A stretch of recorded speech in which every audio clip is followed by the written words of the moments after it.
The P1773 trouble code is a transmission-related diagnostic code that typically indicates a problem with a transmission control solenoid circuit or shift control system. When this code is stored, the transmission control module has detected an abnormal condition that may affect gear changes and overall transmission performance.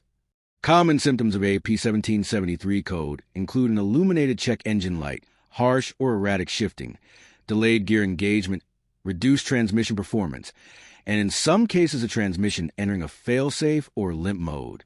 The most common causes include a failed transmission shift solenoid, damaged wiring or connectors, contaminated or low transmission fluid, internal valve body issues, or problems with the transmission control module.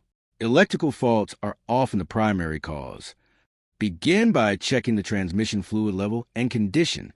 Next, inspect the wiring and connectors associated with the transmission control system.